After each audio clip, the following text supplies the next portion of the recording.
저희 사자키 총선 특집으로 대표적인 격전지들 뽑아서 후보 인터뷰 진행하고 있죠. 첫 번째 지역이 서울 구로 을 지역구고요. 어제 그 미래통합당의 김용태 의원 만났었습니다.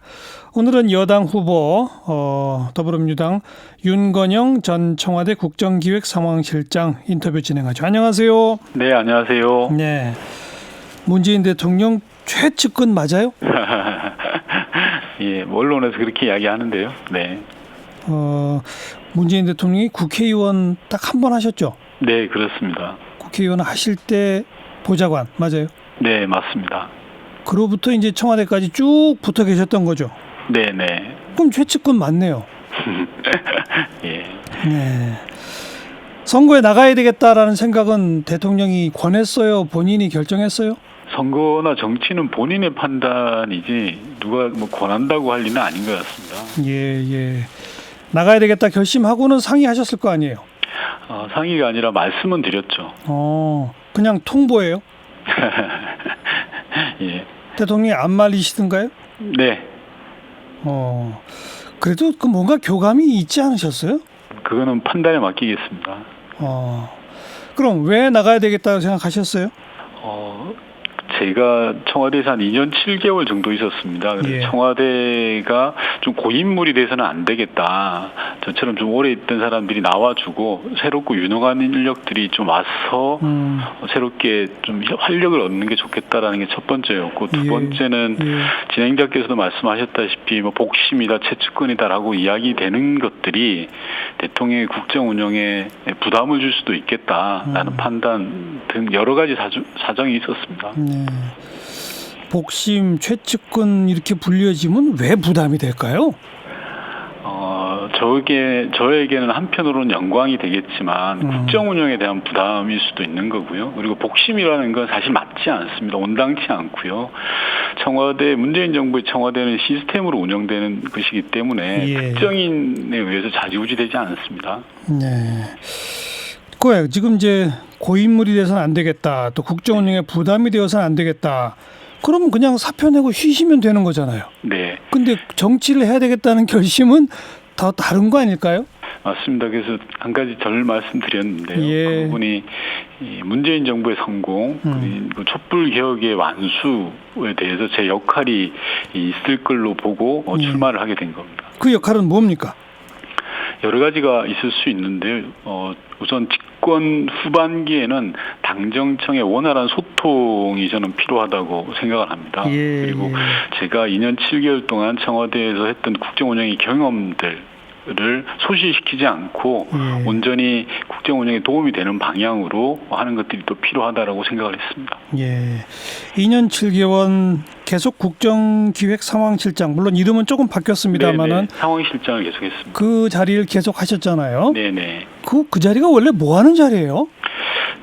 저는 일종의 정책 위기관리센터라고 규정을 했는데요. 대통령의 아젠다라든지 국정의 주요한 과제들이 제대로 돌아가고 있는지를 보는 겁니다. 모니터링하는 곳입니다. 여기는 선수로 직접 뛰는 곳은 아니고요. 일종의 경기가 제대로 돌아가고 있는지 모니터링을 해서 만약에 안 돌아가면 왜 안 돌아가는지를 설명하고 체크해내고 하는 그런 곳이 일종의 정책 워치독 같은 기능을 합니다.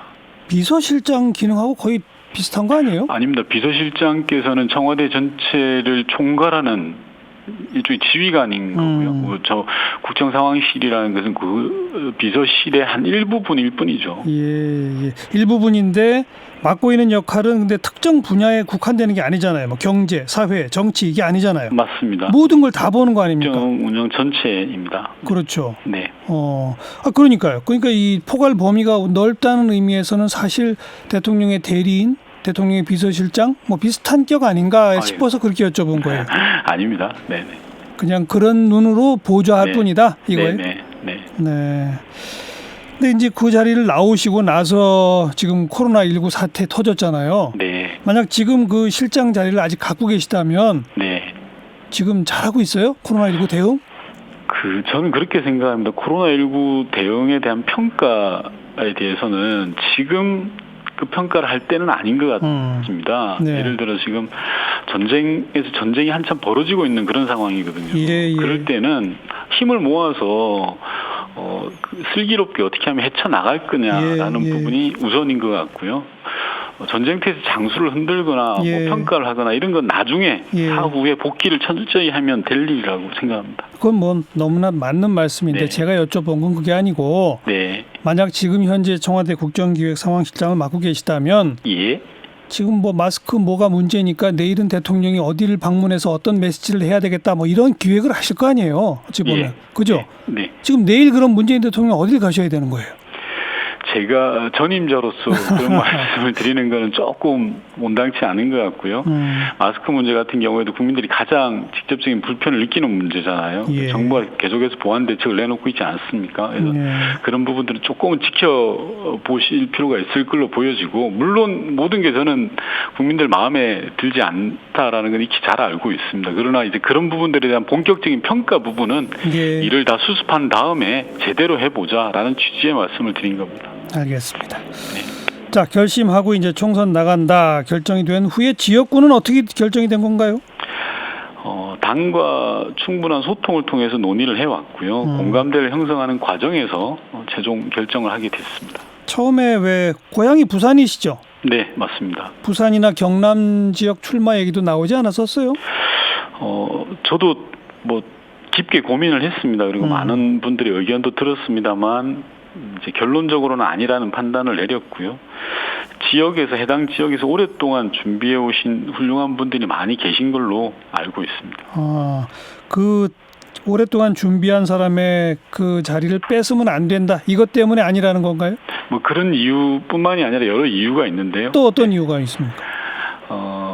예를 들면 제가 출마를 하는 것 자체가, 일단 저는 부산을 떠난 지 한 30년이 넘었습니다. 이제 과거와 같이 이렇게 그렇게 제가 부산이나 경남으로 가는 게 맞는 거냐라는 아주 뭐 근본적인 질문도 있는 거고요. 번째로는 부산 경남이 민주당이 고려하는 그런 선거 운동의 지형이라는 게 있는데 그게 적합한 거냐 등등의 여러 가지 이유들을 좀 고민을 했습니다. 민주당이 부산 경남에서 지금까지 쭉 견지해 온 그 선거 지형은 뭐 어떻게 짜는 거죠? 여러 가지가 있을 수 있을 것 같은데요. 우선 뭐 지역 일꾼을 뽑자라는 부분이 있을 수 있을 것 같고요. 그렇습니다. 지역 일꾼 뽑자인데 윤건영 실장이 거기 나가면 정권 심판론이 커지는군요. 네, 결과론적으로 그렇게 된 경우가 생기겠죠. 그럴 것을 부산 경남 지역에서 오히려 더 우려하던가요? 우려하시는 분도 있었습니다. 네. 그 결과 이제 아무튼 박영선 장관 지역구인 구로 을 지역으로 된 건데, 그죠? 네. 뭐 좀 표현이 좀 어폐가 있습니다만, 그 권력 실세가 가기엔 너무 쉬운 대로 가는 거 아니냐 이런 얘기도 있잖아요. 저는 그렇게 생각합니다. 선거에서 쉬운 곳은 없다고 생각하고요. 특히 저 같은 신인에게는 더욱 어렵습니다. 그리고 현역 의원 지역구라고 싶다는 것은 좀 사실과는 다른 것 같고요. 아니 그 박영선 의원이 거기서 지역구로만 3선했고 그 전에 또 뭐 김한길 의원 등등 한 20년 민주당이 쭉 했던 지역이거든요. 아닙니다. 보궐선거에서는 지금의 미래통합당이 이긴 적도 있습니다. 그게 20년 그 사이인가요? 그 사이입니다. 그래요? 그래도 한 10몇 년은 없었잖아요. 방송에서 김용태 후보님이 잘못 말씀하셨던데요. 20년 내 보궐선거에서 미통당이 이겼던 적도 있습니다. 그래요. 어쨌든 김용태 의원은 이제 윤건영 실장이 나오기 때문에 자기가 여기 나오면서 유권자 표심 그 주민들한테 지난 문재인 정권 3년 잘했는지 평가해달라고 하겠다 이런 목소리를 냈거든요. 네네. 뭐라고 응답하시겠어요? 3년 평가 당연히 저는 할 수 있다고 생각합니다. 뭐 당연히 할 수 있는데요. 다만 문재인 정부 3년에 대한 평가는 긍정과 부정이 공존하고 있습니다. 그리고 뭐 부족하다는 부분들은 저도 겸허히 들어야 된다고 생각하는데 그 평가는 온전히 국민이 하는 거지 정치인의 말로 하는 건 아니라고 생각합니다. 특히 한 가지 좀 말씀드리면 지난 정부의 지난 3년을 평가할 때 그 기간에 야당은 뭘 했냐를 좀 물어보고 싶습니다. 국민의 평가로부터 자유로운가 지난 3년 동안 사사건건 비토하고 발목 잡기만 했던 게 보수 야당이었습니다. 예. 특히 김용태 후보님 같은 경우에는 당적이 바뀌긴 했지만 네. 어쨌든 보수 야당의 중진 의원이죠. 그러면 스스로에 대한 성찰과 반성이 저는 먼저라고 생각을 합니다. 예. 그러니까 문재인 정부 3년 잘했냐라고 국민에게 묻겠다면 윤건영 후보는 국민에게 야당은 뭐 했냐라고 묻겠다 이 얘기네요. 아닙니다. 그에 대한 평가는 국민이 온전히 내릴 겁니다. 예. 아울러서 야당에 대한 평가 이전에 반성과 성찰이 먼저다라는 겁니다. 네. 야당이 할 말은. 예. 지금 가장 뜨거운 이슈 가운데 하나가 이 비례 정당을 어떻게 할 거냐 이거잖아요. 네. 뭐 대충 다른 정의당 등등과 함께 이 정치개혁 연합정당식으로 결론이 나는 겁니까? 어떻게 되는 겁니까? 그 부분은 제가 잘 알지도 못하는 부분이고요. 지도부에서 판단할 이슈인 것 같습니다. 네. 윤건영 후보의 의견은 지금 말하기는 제가 답할 이슈는 아닌 것 같은데 다만 예. 역사의 후퇴는 좀 막아야 되는 거 아니냐라는 원칙을 가지고 제 정당들이 논의를 임했으면 하는 그런 바람은 있습니다. 역사의 후퇴는 막자. 예, 미통당이나 미래한국당이 일당이 되는 것은 아니다라는 생각은 가지고 있습니다. 결국 그러면 그쪽이 비례 의석 많이 가져가지 못하게 만들어야 한다 그거잖아요. 경우와 방법은 여러 가지가 있을 테니까요. 예. 유일한 방법은 우선 기본적으로 더불어민주당은 비례 후보 안 내야 시작이 가능한데 거기에 동의하시는 거죠? 제가 드릴 말씀의 주제를 벗어나는 것 같습니다. 네. 전국 현안도 여쭤보고 합니다. 그래서 네. 여쭤본 거예요. 네. 여기까지 고맙습니다. 네. 9로 올해 출사표를 던진 윤건영 전 청와대 국정기획상황실장이었어요.